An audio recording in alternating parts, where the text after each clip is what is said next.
क्या हालचाल है दोस्तों। आज हम आपको 2023 की एक American action thriller movie the killer के बारे में बताने जा रहे हैं। तो आइए शुरू करते हैं। पेरिस के बीचों बीच एक होटल के सामने निर्माणाधीन अपार्टमेंट में एक अनुभवी हत्यारा अपने लक्ष्य के आने का इंतजार कर रहा है, बिना यह जाने कि वे कब आएंगे। सबसे बड़ी चुनौती प्रतीक्षा की नीरसता उसके ध्यान के लिए एक मूक खतरा है। फिर भी वह अपार्टमेंट के एकांत में सांत्वना पाने के लिए इसका आदी हो चुका है, ये जानते हुए कि उसके कार्य जीवन के विशाल पैमाने की सतह को मुश्किल से छूते हैं, जिसमें हर सेकंड 1.8 लोग मरते हैं और 4.2 लोग पैदा होते हैं। वह खुद को विचलित करने और समय बिताने के लिए संगीत, योग और व्यायाम में संलग्न होता है। बाहर निकलकर हत्यारे ने एक ऐसी दुनिया में अदृश्य होने की कला में महारत हासिल कर ली है, जहां सच्ची गुमनामी एक मिथक है। शांत और संयमित वह हर रोज की नियमितता के साथ घुल मिल जाता है। उसकी हरकतें तरल और किसी का ध्यान नहीं खींचती हैं। वह अपने दैनिक प्रोटीन स्नैक्स उठाता है और अपने हैंडलर से कॉल प्राप्त करता है। 5 दिन बीत चुके हैं और कोई लक्ष्य नजर नहीं आ रहा है, लेकिन वह अगले 24 घंटे और इंतजार करने के लिए तैयार है। अपने अस्तित्व का कोई निशान छोड़े बिना वह मानवता के विकास पर विचार करता है, जो कि योग्यतम की उत्तरजीविता से लेकर हमारी साझा अच्छाई में एक आधारहीन सामूहिक विश्वास तक है। अपार्टमेंट में वापस आने पर वह सभ्यता के एक बुनियादी पहलू, कुछ लोगों द्वारा कई लोगों का शोषण करने की सदियों पुरानी गतिशीलता पर विचार करता है। वह खुद को याद दिलाता है कि वह कुछ लोगों में से है, बहुतों में नहीं। अभी भी उसके लक्ष्य का कोई संकेत नहीं है। शाम के घने अंधेरे में वह सावधानी से अपनी राइफल सेट करता है। अचानक दरवाजे के लॉक की क्लिक से शांति भंग हो जाती है। एक झूठा अलार्म, केवल पुरुष। उसके लंबे समय तक रहने से उसका धैर्य खत्म हो गया है। वह खुद को आराम करने के लिए कुछ समय देता है और हर घंटे कई बार जागता है, ताकि यह देख सके कि उसका लक्ष्य आ गया है या नहीं। जब अंत में एक नौकरानी का आगमन होता है और उसके बाद उसका लक्ष्य उसे कार्रवाई के लिए उकसाता है। संगीत 2 उद्देश्यों की पूर्ति करता है, विचारों से ध्यान हटाना और उसका ध्यान केंद्रित करना। उसकी हरकतें व्यक्तिगत विश्वास से रहित व्यवस्थित हैं। सहानुभूति एक ऐसी विलासिता है जिसे वह बर्दाश्त नहीं कर सकता। अंत में एक गोली चलाने की तैयारी करते हुए वह गोली चलाता है, लेकिन उसका लक्षित लक्ष्य बच जाता है। अब बिना कोई निशान छोड़े बाहर निकलने का समय आ गया है। बढ़ती हुई दहशत के बीच वह शांत रहता है और घटनास्थल से किसी भी तरह का संबंध मिटा देता है। शहर की लय में घुल मिलकर भागने की उसकी योजना सोची समझी है, क्योंकि वह सावधानी पूर्वक सबूतों को नष्ट करता है। एक गैस स्टेशन उसे बारूद के अवशेषों के किसी भी निशान को मिटाने के लिए एक क्षणिक शरण प्रदान करता है, और उसके भेस में मदद करने वाले कपड़ों का एक जोड़ा। हवाई अड्डे पर एक खोजी कुत्ते के साथ एक करीबी मुठभेड़ उसके धैर्य की परीक्षा लेती है, लेकिन एक नकली पहचान के साथ वह बच निकलता है। अपने असफल मिशन के बाद वह अपने हैंडलर से संपर्क करता है, जो स्वाभाविक रूप से परेशान है। उसे चुप रहना पड़ता है। अपने काम के सिलसिले में उसे हमेशा सतर्क रहना पड़ता है और किसी भी तरह के जोखिम से बचना पड़ता है। अपनी अगली उड़ान के लिए उसी संदिग्ध व्यक्ति को प्रतीक्षा करते हुए देखकर वह डोमिनिकन गणराज्य के लिए अपने प्रस्थान को स्थगित करने का फैसला करता है। सुरक्षा का विकल्प चुनते हुए वह अपने कमरे तक ही सीमित रहता है और किसी भी घुसपैठ के संकेतों के प्रति सतर्क रहने के लिए सभी आवश्यक सावधानी बरतता है। अगली उड़ान पर उतरने पर उसे क्षणिक शांति मिलती है और उसे लगता है कि वह किसी भी तरह की अफवाह से बच गया है। जैसे ही वह अपने एकांत घर के पास पहुंचता है, सिगरेट के बटों का एक समूह सावधानी का संकेत देता है। छिपकर चलने का विकल्प चुनते हुए वह पैदल ही आगे बढ़ता है और अपरिचित पैरों के निशान और तेज संगीत के साथ और भी परेशान करने वाले संकेत देखता है। अंदर संघर्ष और काफी खून खराबे के सबूत उसे अस्पताल ले जाते हैं, जहां वह अपनी पत्नी को गंभीर रूप से घायल अवस्था में तत्काल देखभाल के लिए पाता है। उसके भाई ने 2 घुसपैठियों द्वारा हमला किए जाने का खुलासा किया, जिनमें से एक महिला थी। वे हरे रंग की टैक्सी से आए और उन्होंने उस व्यक्ति के पैर में चोट लगने के बारे में विस्तृत जानकारी दी। वे उस जगह को लूटने के लिए नहीं आए थे। हत्यारे ने इसका ख्याल रखने का वादा किया। उसकी पत्नी जागती है और कहती है कि घुसपैठिए के प्रयासों के बावजूद उसने कुछ भी नहीं बताया। उसकी दृढ़ता उसके दृढ़ संकल्प को बढ़ावा देती है और उसे एक छिपी हुई तिजोरी खोदने के लिए प्रेरित करती है, जिसमें उसकी पीड़ा के लिए जिम्मेदार लोगों को खोजने और उन्हें खत्म करने के लिए सभी आवश्यक चीजें मौजूद हैं।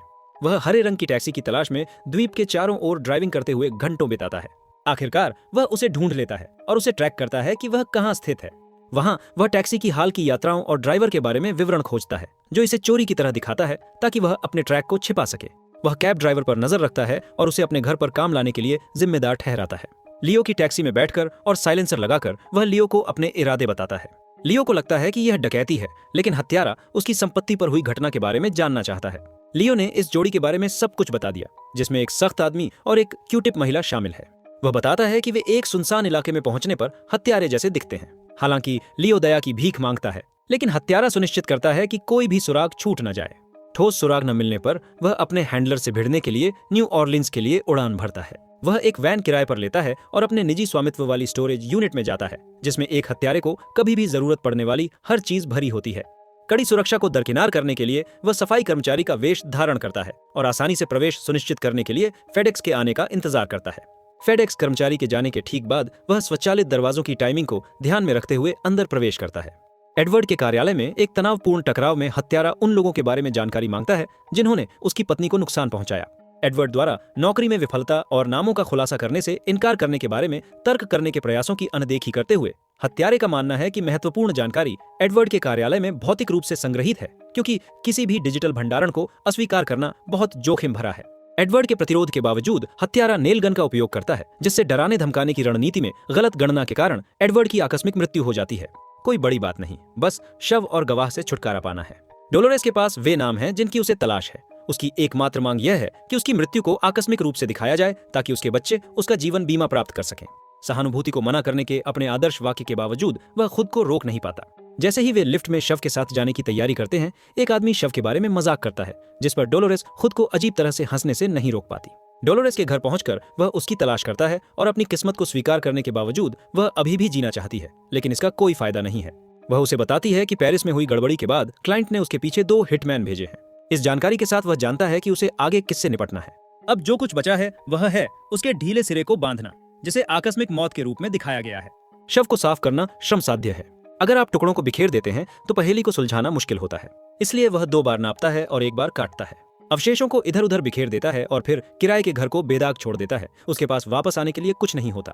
उसका अगला गंतव्य फ्लोरिडा है। इस तरह के लोगों के पास हमेशा एक पिटबुल होता है। कुत्ते से निपटने के उसके अपने तरीके हैं। इससे पहले कि वह कुछ कर सके, उसे आराम की जरूरत है। तेज हॉर्न की आवाज सुनकर वह कार से बाहर निकलता है और लंगड़ाते हुए अपने लक्ष्य को पहचानता है। एक लंबी रात के बाद आखिरकार वह दबंग आदमी वापस लौटता है। अपनी योजना को अमल में लाने का समय आ गया है। वह बाट के ऊपर मांस के टुकड़े फेंकता है, लेकिन कुत्ता सतर्क रहता है, लेकिन पर्याप्त सतर्क नहीं होता। लगभग 10-15 मिनट बाद भौंकना बंद हो जाता है। अब उसके पास मुक्त मार्ग है। चूंकि कुत्ता बेहोश हो चुका है, इसलिए वह चुपचाप अंदर जाता है और एक शॉवर चलने की आवाज सुनता है। वह चुपके से उसकी ओर बढ़ता है। जब दबंग आदमी पंखा चला रहा होता है तो वह अगले कमरे में चला जाता है, लेकिन अचानक उस पर हमला हो जाता है और वह बंदूक खो देता है। शारीरिक शक्ति के मामले में दबंग आदमी हत्यारे को चीथड़े की तरह इधर उधर फेंकता है और उसकी पिटाई करता है। हत्यारा कम प्रत्यक्ष दृष्टिकोण अपनाता है और अपने आसपास की हर चीज को पकड़कर दबंग आदमी के सिर पर वार करता है, लेकिन वह आदमी एक टैंक है। सख्त आदमी ने बंदूक पकड़ते हुए उस पर टेबल पलट दी, लेकिन तुरंत बैठ गया। काम करने के लिए सिर्फ एक घिसने वाले बर्तन के साथ मेरे आदमी के लिए संभावनाएं अच्छी नहीं दिख रही हैं। हालांकि वह इसका इस्तेमाल ध्यान भटकाने के लिए करता है, जिससे वह चुपके से घर में घुस सकता है और आश्चर्य के तत्व का अपने फायदे के लिए इस्तेमाल कर सकता है। सख्त आदमी को मार दिया जाता है, लेकिन कुत्ता अपने मालिक से बदला लेने के लिए जाग जाता है।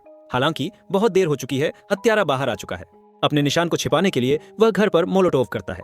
एक खत्म, 2 और बाकी हैं। न्यूयॉर्क के लिए अपनी अगली उड़ान के साथ वह आराम करने और कुछ समय बिताने के लिए किसी भी पल का उपयोग करता है। एक कार किराए पर लेने के बाद हत्यारा अपने अगले लक्ष्य पर नजर रखता है, जिसका नाम क्यू-टिप है, क्योंकि वह क्यू-टिप की शक्ल में दिखाई देती है। वह एक चौराहे पर उसके पास जाता है और जल्दी से उसे मारने की सोचता है, लेकिन पुलिस का सायरन उसकी योजना को विफल कर देता है। वह एक हाई एंड रेस्तरां में प्रवेश करती है और अपनी सामान्य सावधानी को तोड़ते हुए वह बिना शब्दों के अपने इरादे का संकेत देते हुए उसका पीछा करता है। वह जानती है कि यह डोमिनिकन रिपब्लिक की बात है। वह उसके साथ एक आलाप करती है और उसे हटाने से पहले कुछ ड्रिंक्स मांगती है, लेकिन हत्यारा हिलता तक नहीं। वह उसे एक ड्रिंक ऑफर करती है, ये दिखाते हुए कि यह दूषित नहीं है। वह अपनी महिला मित्र के लिए माफी मांगती है कि उसका इसमें कोई हिस्सा नहीं था। वह खुद को उजागर किए बिना किसी भी तरह से उसे मार सकता था।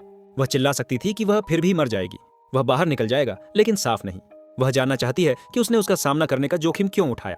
उसे लगता है कि वह यहाँ इसलिए आया है क्योंकि वह आश्वस्त महसूस करना चाहता था, जैसा उसने तब महसूस किया था जब उसने अपनी स्नाइपर राइफल को कंधे पर रखा था और किसी तरह चूक गया था। वह आखिरकार विस्की पीता है। वह सही है। वे बाहर जाते हैं और वह उसे बताती रहती है कि जब उसे हटाए जाने का समय आएगा तो वह इस बातचीत को कैसे याद रखेगा। ऊंची एड़ी के जूते में चलते हुए वह उसकी मदद मांगते हुए लड़खड़ाती है, लेकिन वह आखिरकार काम पूरा कर देता है। किसी पर भरोसा न करना। आखिरी क्लाइंट है क्लेबोर्न, जोखिम भरा, लेकिन उसे परवाह नहीं है। क्लेबोर्न को ट्रैक करना मुश्किल नहीं है। वैनिटी प्लेट्स मदद करती है और उसके बारे में सब कुछ उसके अगले कदम को छोड़ देता है। गैरेज का पिछला दरवाजा बंद है, लेकिन वह फॉब कॉपियर ऑर्डर करके इसके आसपास काम कर सकता है। जिम में क्लेबोर्न का उपयोग करता है। हत्यारा 1 सप्ताह के परीक्षण के लिए साइन अप करता है। चौकीदार की सभी पहुंच कुंजी को नोटिस करता है। यह मानते हुए कि यह उसकी आखिरी नौकरी होगी, वह अपना सारा पैसा अमेरिकी बैंकों और उपनामों से ऑफशोर खातों में स्थानांतरित कर देता है। कोई ढीला छोर नहीं। अमेरिका में भूमिगत बंदूक विक्रेता को ढूंढना मुश्किल नहीं है। वे खरपतवार की तरह हैं और आखिरकार उन्हें अपना FOB कॉपियर मिल गया है। वह हत्या करने के लिए तैयार है। वह जिम में आता है और एक चौकीदार से सभी एक्सेस की चाबी छीन लेता है। लॉकर रूम में वह क्लेबोर्न के वर्कआउट सेशन शुरू करने का इंतजार करता है। हत्यारा चौकीदार की चाबी का इस्तेमाल क्लेबोर्न के लॉकर को खोलने और कॉपी करने के लिए करता है। फोब कॉपियर के साथ लड़के की पेंट हाउस की चाबी को वहीं छोड़ देता है जहां उसे मिली थी। पेरिस से लेकर अब तक जो कुछ भी उसने झेला वह सब क्लेबोर्न की वजह से था और वह सब खत्म करने से कुछ कदम दूर है। कॉपी की गई चाबी का इस्तेमाल करके वह पिछले दरवाजे से अंदर जाता है। अपनी आंखों में दृढ़ संकल्प के साथ हत्यारा क्लेबोर्न के कमरे की ओर बढ़ता है। इस बीच क्लेबोर्न फोन पर है, चिल्ला रहा है, लेकिन हत्यारे के अनुरोध पर फोन काट देता है। क्लेबोर्न को पहली बार में लगता है कि यह डकैती है, लेकिन ऐसा नहीं है।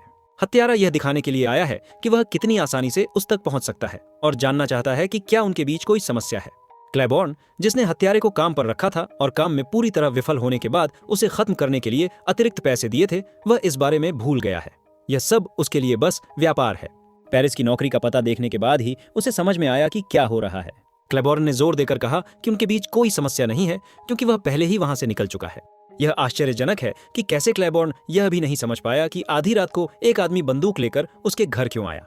हत्यारा उसे चेतावनी देता है कि अगर उसे वापस आना पड़ा तो उसकी मौत धीमी और दर्दनाक होगी। उसने नामों को फैलाने का अपना मिशन पूरा कर लिया है। अंत में डोमिनिकन गणराज्य में वापस आकर वह सुरक्षा की भावना का आनंद ले सकता है और शायद वह उन कुछ लोगों में से एक नहीं है, वह कई लोगों में से एक है